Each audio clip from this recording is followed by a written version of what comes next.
builders, parents, and collectors. Welcome to the Creation Evaluation Station. On this episode of Mock and Model Monday, we are going to be evaluating this. It's the Witch from Mercury Gundam Aerial.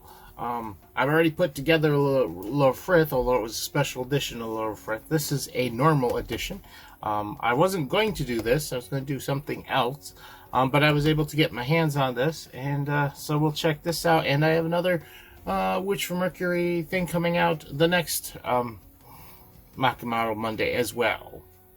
I would say next week, but there's always a chance I might not get it done in that time, just because I do these kind of on the side from my regular stuff. So, this is going to be a little bit exciting. It's made by Bandai, if you aren't familiar. Here are the sides of the box. Nice close-up of the picture of her. We don't know it's a her. The pilot's a her, which they show her there. And then the Gundam there. Bottom's got the same image as the other side. Looks pretty cool. It's a high grade 1/44 scale. I say that most of the time high grades are 1/44 scale, but not always. I actually have a high grade 1/100 scale of the older model. I don't think they make them too much nowadays, but there are some weird things like that are out there. So I let you know both the scale and the grade. It's from Bandai. It's number 3 in the Witch from Mercury line. The previous two, you would think this would be the main one since it's the main character's one, but it's probably the Lafrith and one of the other mechs from the prologue. There was a prologue to the Witch from Mercury, and if you've been watching the Witch from Mercury, which it's now over, but if you have not seen the prologue, I would go watch that prologue. Has some interesting stuff in it, and for those who were shocked by the last episode, if you saw the prologue, you wouldn't have been quite so shocked. But anyways, let's go open this up and put it together. And funny enough, it didn't have plastic straps on, so it'll be easy open, and we'll see what's inside it. Open up the box and see what's inside. Gotta open it up partially. It's hard to do one-handed. Well, I suppose I could have used a tripod for this, but this is what we have. We have one multicolored, 2, 3 bags, and then the instruction booklets in here. We'll open up those bags in just a second. Got nice artwork for the cover again. There's the instruction booklet. Some of it's in color, but most of it is not. Kind of weird how they do that. Oh, and then the back here, we got our paint guide here, and some poses and some other information. So let's check out the bags. Got our parts here opened up, and we have 2 runners of white. We have a runner with mixed colors on it, red, blue, trans black or trans gray, and then a yellow. We also have some stickers here. Now these are special ones that are still inside this plastic bag, and they're kind of on a it's a plastic with like a sticker molded in its way, I've been told. We'll actually have to check it out and see what it looks like. I'll probably pull that out here in a moment. But then we have a regular sticker sheet here. A lot of silver parts. We got eyes, which you got 2 different colors you can choose, and cameras as well. Those are the eyes. The rest of them are the cameras. We have some other ones. I think these are probably for the shield. I'm not sure about some of these, but we'll find out. We have a large runner here with gray parts. We have a green runner, which I think are the eyes. I'm surprised they're not transparent green, though. They're a solid green color, which is very different. Then we have a runner here of trans blue for the weapons and beam saber parts.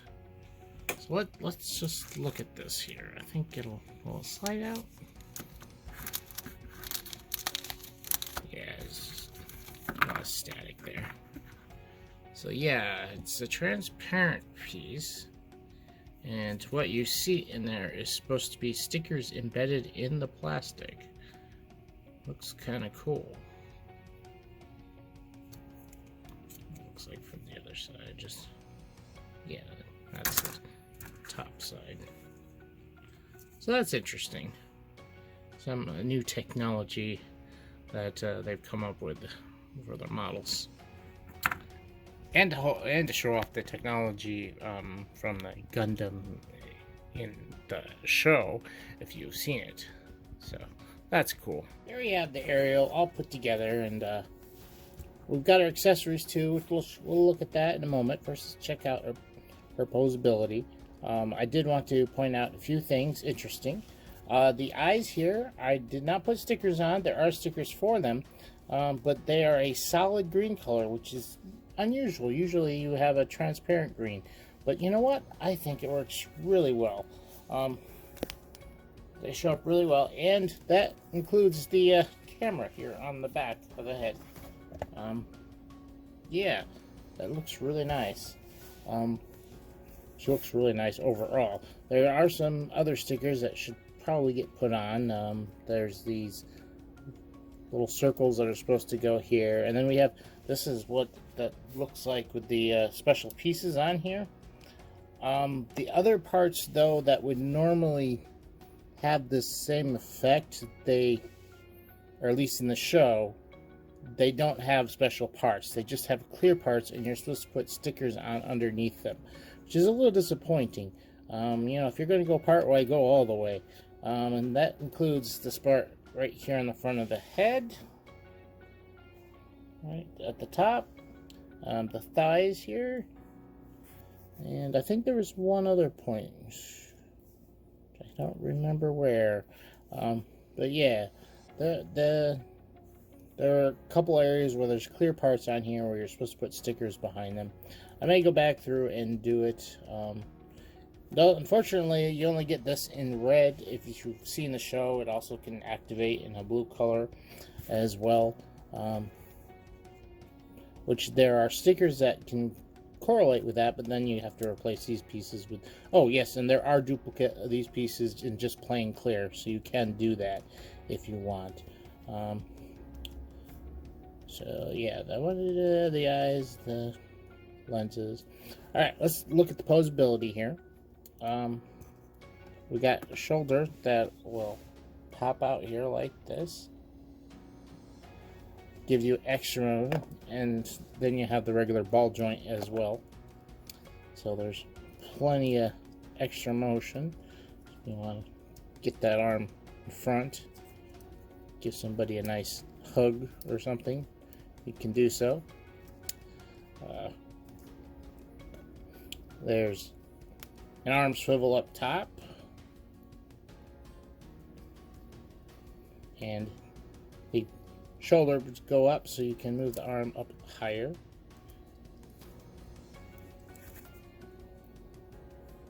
Got elbow with only one single joint, but it's got better than 180 degrees, and you got plenty of movement in it. And then the wrist is on a ball joint.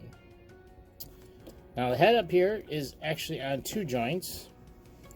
Got a regular ball joint here at the base of the head, and then there's lower in the neck, there's another joint. So you can have her looking way down or brooding or something. Only goes so far high up, but with the ball joint and stuff, you get pretty good height. You just can't really look up to the stars too well. Now the ball joint here does pop off a little bit easy. You maybe can put a little bit of nail polish on there or something, make it tighter, but it's good enough that it'll hold any pose or whatever. It's just, you know, you put too much pressure, it just pops right off. But for posing and stuff, you're going to be fine. Now there's a It's not really a hip rotation, it's at the waist here, but she can rotate there. And then down at the hips, you got these small skirting that can move out of the way, which is always good. And you got pretty good. You can, well, if you don't rotate too hard, yeah, they'll pop off. But you can do that for a forward-front split.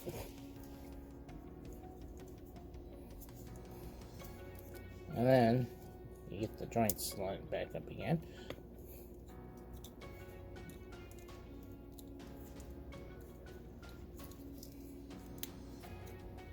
Kind of have to pull it out a little bit. That is right. You can do a split like that. You really need her to. Moving down to the knees. Got nice double jointed knees. It's a shame that that one part doesn't kind of rotate with it, but I imagine if we get a master grade, that'll happen. The ankles don't have set motion back and forth, and they don't move side to side, but what you do have is a foot. Both the foot and the heel move side to side, so you can get, and they rotate pretty good. You can get quite the good stance there, like that. So let's check out her accessories. First up, she's got her famous shield here that breaks up into different parts, and we'll look at that because it does have some transformative abilities. Gets plugged in right here on the arm, like that, and can rotate as much as you need to. And then we have our beam gun, which the gun actually looks like that. It's got this lovely, I love the shade of this blue. This effect part goes well with the blue from her that's on her part of her color scheme. Now, unfortunately, you can't just slide this in the hand. The hand has to, which will pop off here for a second. It's got a panel on the back that you have to pull off, like so. Then put the gun into the hand and put that back on.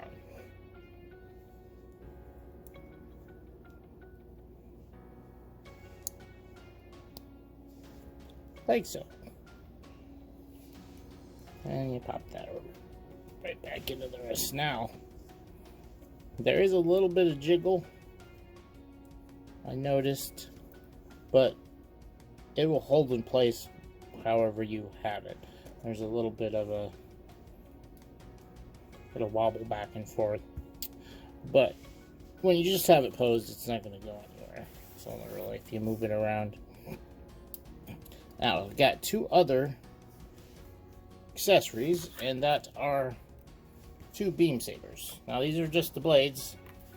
The hilts are on her back, right here, and you notice they're flat. And the beam sabers themselves start out flat, but then they kind of round out when you get to down to the end. And they go right in there like that. And they can slip right in the hand. No moving the back of the hand, but they can go right in like that. And you've got your beam saber in there. Also, that really cool blue looking color. Now let's check out what you can do with this shield. Before we get to the tearing the shield apart, I also forgot that the shield can also be stored on her back. There's a single port hole back there, so you can have it sitting on her back like that. You can see here I've gotten the shield broken up into multiple parts, and we'll see where all of those pieces go. I've got all of the shield bits attached to her, giving her some extra armor here and there. I think it makes the shoulders look a little bit better too, with the ones on there. And there's ones in the back. Now, you're also left over with this piece that all those bits attached to. Not much you could do with this, but you can just clip it onto the backpack, like so. Get it out of the way, so you don't have to lose the part. And there you go, you get a little extra back armor too, I guess. But, interesting to note, they also suggest or say that you can take these little gray pieces off the back, these pieces, like so, and then attach them to the gun up front here. Remember how I did do this? Yeah, like this. Like this. And I think that makes the gun look cooler, but the problem is now you can't put the beam effect in there. So if you want a cooler looking gun, you can do that, but you aren't going to be able to put the firing beam effect in there. So, you know, that's going to be up to you. Here we have some basic size comparison with the Grandpappy Gundam, which she's a little bit bigger than, but not much. And then here is the fluorescent Lefrith, neon pink Lefrith. I will hopefully get the regular Lefrith. But we can at least compare sizes. They're definitely very similar designs in the way they look. Size comparison, they're about pretty much the same. Feels like maybe one I have bent just a little bit more than the other. Bent over, but they will stand maybe just a hair taller. Okay? Maybe. But yeah, definitely very similar designs.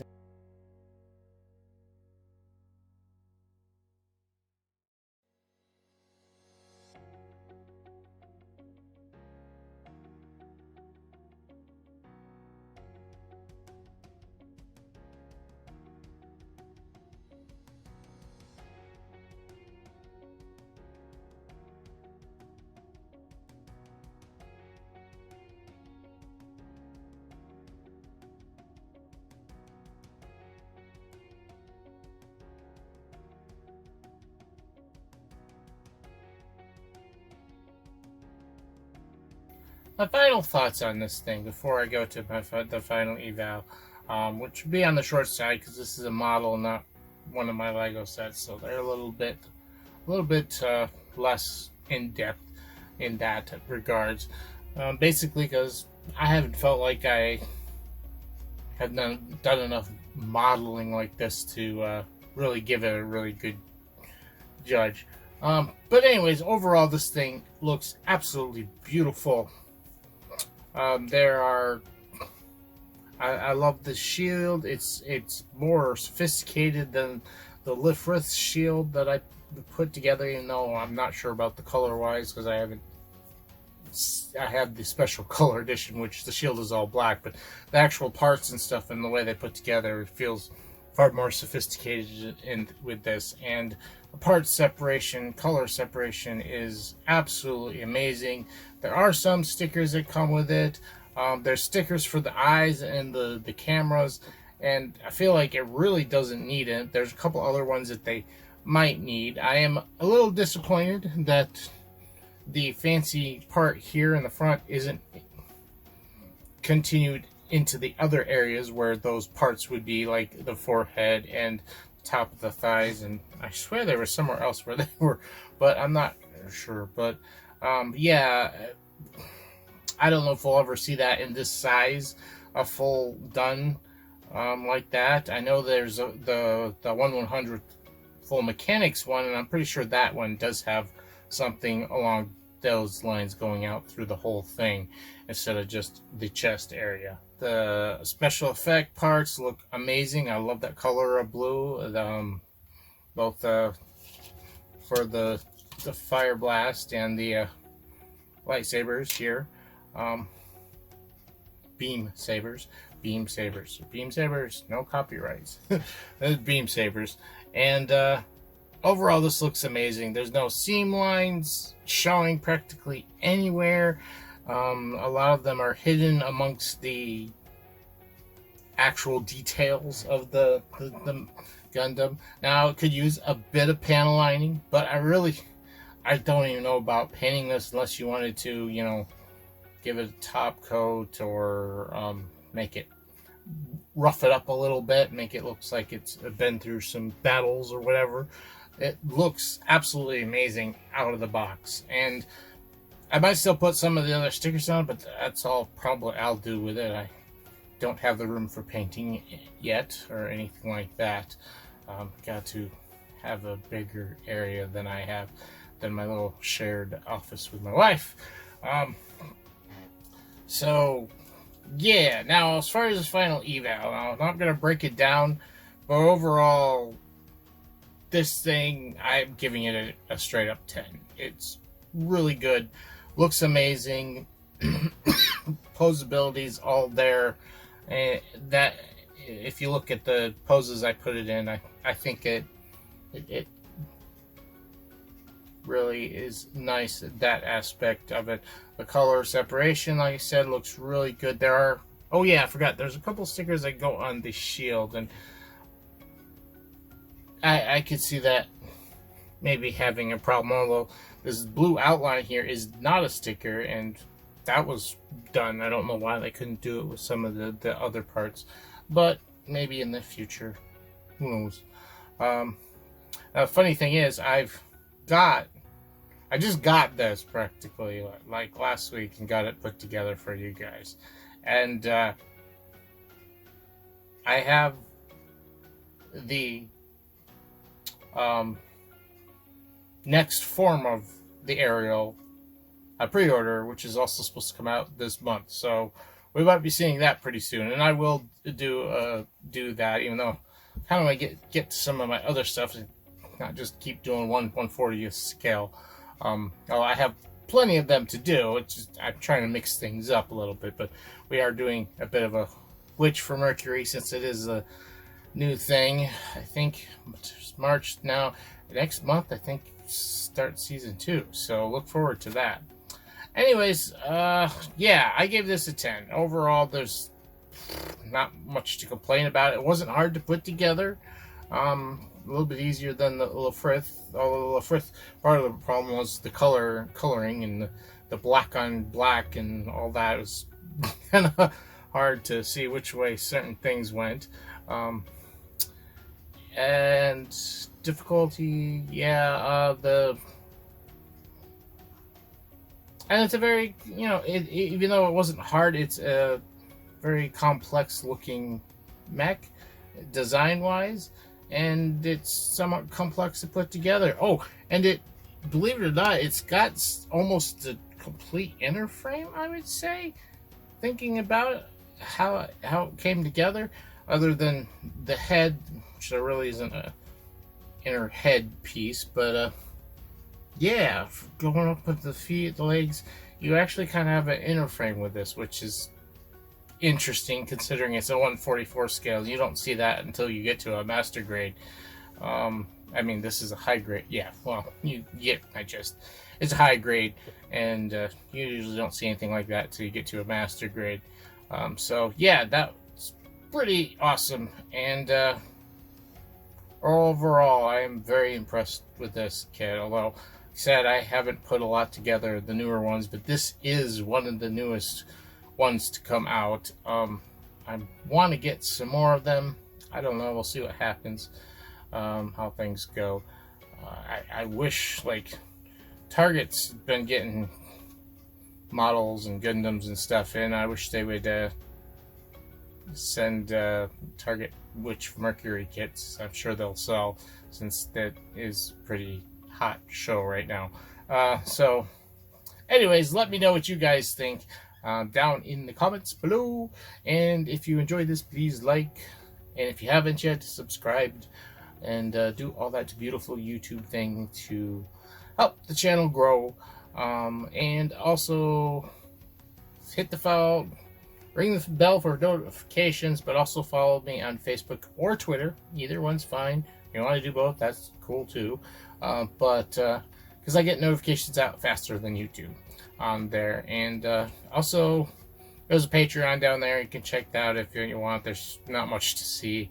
I've got to work on that quite a bit. Anyways, that's it for me for this week's Mock and Model Monday. I know it's a little bit late, a day late, but wasn't feeling too well. I had most of it done, but I didn't get it finished in time. So I'll be signing off here, the Creation Evaluation Station, reminding you that creativity is key.